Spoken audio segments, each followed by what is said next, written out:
12 से सहारनपुर का ये इलाका समाजवादी पार्टी का वीकेस्ट लिंक रहा है। यहां पर आप ठीक से बैटिंग नहीं कर पाए हैं।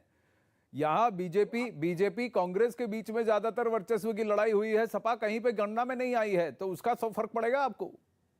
नहीं तो बिल्कुल यहाँ पे आप तो आप इमरान मसूद साहब भी हमारे साथ आ गए हैं और दूसरे लोग भी लगातार समाजवादी पार्टी में जुड़ रहे हैं। हम समझते हैं उत्तर प्रदेश का ऐसा कोई कोना नहीं है जहाँ पे साइकिल नहीं चल रही है, जहाँ पे आदरणीय अखिलेश यादव जी की रथ यात्रा न गई हो और आदरणीय अखिलेश यादव जी को समर्थन न मिला हो। आज साइकिल पूरे उत्तर प्रदेश में चल रही है, चाहे वो पूर्वांचल हो, चाहे पश्चिम हो, चाहे वो बुंदेलखंड हो। पर फखरुल चांद जी, जो आपकी पार्टी में जुड़ना चाहते हैं वो तो चुनाव आयोग और आचार संहिता का बेधड़ल्ले से उल्लंघन कर रहे हैं, उसका मजाक उड़ा रहे हैं। ना खुद मास्क पहना है, इतनी बड़ी सभा कर रखी है, अपने घर में जमावड़ा कर रखा है और लोगों को बुला रखा है और उन्होंने मास्क पहना है, ना उनके किसी समर्थक ने मास्क पहना है। सब अपनी दाढ़ी पे और गले पे लगा के घूम रहे हैं मास्क। तो ये भी तो एक इशू है कि ऐसे व्यक्ति को जिसने हर बार आचार संहिता का उल्लंघन किया है, मॉडल कोड का उल्लंघन किया है, जिनके खिलाफ एक्शन लिया गया है, ऐसे व्यक्ति जो आज भी बेधड़ल्ले से कर रहे हैं, ऐसे व्यक्ति को समाजवादी पार्टी में आप स्वागत कर रहे हैं। देखिए, समाजवादी पार्टी में आके हर व्यक्ति अनुशासित हो जाता है। इमरान मसूद साहब समाजवादी पार्टी में आए हैं, उनका स्वागत है। आने वाले समय में चुनाव आचार संहिता का भी पालन करेंगे और हम समझते हैं भारतीय जनता पार्टी को हराने में समाजवादी पार्टी की मदद करेंगे। देखे हराएंगे कि नहीं देखा जाएगा। अंशुल अवस्थी जी हमारे साथ हैं कांग्रेस पार्टी से। अवस्थी जी नमस्ते। कांग्रेस पार्टी के वाइस प्रेसिडेंट, नेशनल सेक्रेटरी पलायन कर रहे हैं।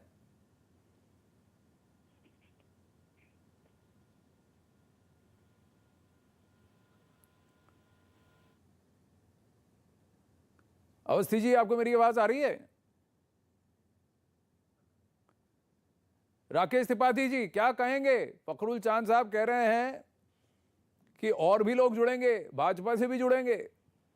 देखिए, ये पंचर जोड़ने वाले कितने भी लोगों को अपने साथ जोड़ लें, इनकी साइकिल का पहिया पंचर था, पंचर ही रहेगा। इससे पहले इन्होंने मुख्तार अंसारी के परिवार के लोगों को भी अपने साथ जोड़ने का काम किया था, आज इमरान मसूद को अपने साथ जोड़ने का काम कर रहे हैं। ये जानबूझ करके छाट करके उन लोगों को साथ लेकर के आ रहे हैं जो समाज में सांप्रदायिक सद्भाव को बिगाड़ने का काम करते हैं, जो उत्तर प्रदेश को दंगों की आग में झोंकने का प्रयास करते हैं, जो उत्तर प्रदेश में कानून व्यवस्था को चुनौती देने का काम करते हैं। ऐसे लोगों को अपने साथ जोड़ने का काम कर रहे हैं। लेकिन ये कितना भी ऐसे लोगों को जोड़े, इनकी साइकिल का जो पंचर है पहिया, वो पहिया पंचर ही पर रहेगा। ये तो आप मानेंगे कि 2012 से जो जगह सबसे वीकेस्ट विकेट रहा है समाजवादी पार्टी के लिए, उसके अंदर एक स्ट्रॉन्ग बैट्समैन अब घुस रहा है जो कि काफी कम वोटों से भाजपा से हारा था। भले ही 2014 से वहां पर खुद इमरान मसूद ना जीत पाए हों, लेकिन उनका समर्थन बेस अगर सपा के बेस के साथ जुड़ता है तो बीजेपी के लिए तो चुनौती बनेगी। नहीं, वो जिस तरह की कास्ट की राजनीति, कम्युनिटी की राजनीति अब तक करते रहे हैं, अब उत्तर प्रदेश में कास्ट और कम्युनिटी की राजनीति अब समाप्त हो रही है। तो कितना भी प्रयास करे कास्ट और कम्युनिटी की राजनीति के आधार पर अब उत्तर प्रदेश को बहला नहीं सकते, बहला नहीं सकते। तो ये एम बोले तो क्या हुआ फखरुल चांद साहब? देखिए, राकेश त्रिपाठी जी को तो ये बताना चाहिए कि आखिर उत्तर प्रदेश में वो खुशी दुबे को इंसाफ कब दिलवाएंगे। राकेश त्रिपाठी जी बताए कि खुशी दुबे को इंसाफ कब दिलाएंगे। वो बताए कि उत्तर प्रदेश में जो फेक इनकाउंटर हुए हैं, जिसमें बड़ी संख्या ब्राह्मणों की है, उनको इंसाफ कब दिलवाएंगे। वो बताए कि उत्तर प्रदेश में जो किसानों पे गाड़ी चढ़ाने वाले लोग हैं, जो साजिश करने वाले लोग हैं, आखिर उनके साथ भारतीय जनता पार्टी क्यों खड़ी है। वो बताए कि हाथरस में जो बलात्कार करने के बाद हमारी बहन को जला दिया गया था रात में पेट्रोल डाल के, वो उनके साथ भारतीय जनता पार्टी उन बलात्कारियों के साथ समर्थन में क्यों खड़ी थी। ये बताए कि गोरखपुर में जो एक व्यापारी की हत्या हुई थी उसके साथ भारतीय जनता पार्टी क्यों खड़ी है। इनको ये भी बताना पड़ेगा कि एक माफिया जो क्रिकेट खेलता हुआ नजर आता है, भारतीय जनता पार्टी उसके साथ क्यों खड़ी हुई है। इनको ये भी बताना पड़ेगा कि जो बेरोजगारों से जो पिछड़ों का आरक्षण था उसको छीन लिया भारतीय जनता पार्टी ने, उसके बावजूद भी राकेश त्रिपाठी जी भारतीय जनता पार्टी के साथ खड़े हुए। आखिर क्या वजह है कि आज उत्तर प्रदेश में ना किसान इनके साथ है, ना नौजवान इनके साथ है, ना महंगाई से परेशान जनता इनके साथ है।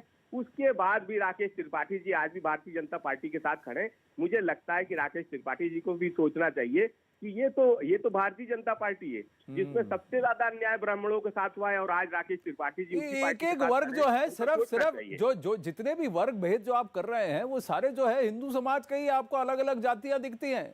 मुस्लिम समुदाय में भी तो कितने सारे वर्ग हैं, उसकी बात कभी नहीं करते फखरुल चांद साहब। आप नहीं, एक हम एक तो करके सबकी बात करते पूरा जो हैं। हिंदू हम तो वेट है सबकी- उसी को आपने कास्ट हम पे तो तोड़ सबकी- दिया है। बड़े साफ हम तो आपका आपकी सबकी बात दलीलें मैं करते देख हैं। रहा हूं कि हर किसी को आपने सिर्फ हिंदू समाज के अंदर हर किसी की जाति का खुली तरह से उल्लेख कर दिया है। लेकिन नहीं, आप ये जातिवाद तो भारतीय- मुस्लिम समुदाय में भी है, जातिवाद तो ये क्रिश्चियन भारतीय- समुदाय में भी है। भाई, सिर्फ हिंदू भाई, जातियों को ही समाजवादी उठाकर पार्टी ने- आप उसकी राजनीति कर रहे हैं।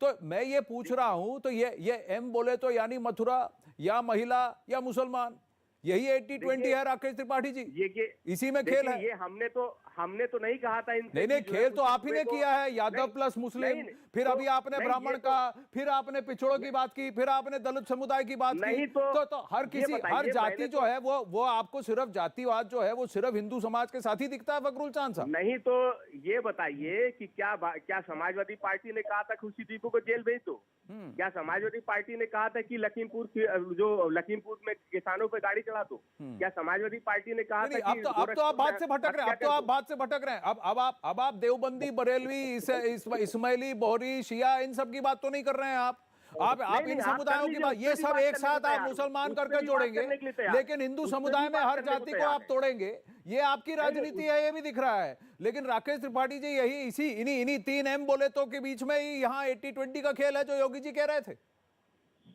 देखिए, उत्तर प्रदेश में लंबे समय से मनी और मसल्स का प्रयोग होता रहा है, राजनीति को प्रभावित किया जाता रहा है, लेकिन हमने इस मनी और मसल्स की पावर को उत्तर प्रदेश में खत्म करने का काम किया है। हम आज कार्यकर्ताओं के तंत्र के आधार पर हम जीत का मंत्र गढ़ने का काम कर रहे हैं। उत्तर प्रदेश में गांव, गरीब, किसान के लिए जिस तरह का हमने काम किया है, उत्तर प्रदेश में कास्ट, क्राइम, करप्शन और कम्युनल जो एक ध्रुवीकरण हुआ करता था, उसको हमने आज मिटाने का काम किया है। इसलिए हमें पूरा भरोसा है कि उत्तर प्रदेश अपने नए एक्सप्रेसवे बनाने के लिए, उत्तर प्रदेश अपने मेडिकल कॉलेजेस की संख्या 75 पूरी करने के लिए, उत्तर प्रदेश में काशी विश्वनाथ धाम का जो काम शुरू हुआ है उसको आगे बढ़ाने के लिए, राम मंदिर के निर्माण के लिए, उत्तर प्रदेश की तस्वीर बदलने के लिए फिर योगी आदित्यनाथ जी के साथ रहेगा, भारतीय जनता पार्टी के साथ रहेगा। हाँ, लेकिन अभी तो फ्रूट मथुरा का बज रहा है, भगवान कृष्ण का बज रहा है, तो ये वाला अहम फैक्टर है आपकी बात जो आप कर रहे हैं राकेश जी। देखिए, हम उत्तर प्रदेश का सर्वांगीण विकास कर रहे हैं। उत्तर प्रदेश के लिए सौभाग्य का विषय है कि उत्तर प्रदेश मर्यादा पुरुषोत्तम भगवान श्री राम की जन्मस्थली है, भगवान श्री कृष्ण की जन्मस्थली है, भगवान बुद्ध की जन्मस्थली है, भगवान बुद्ध की परिनिर्वाण स्थली है।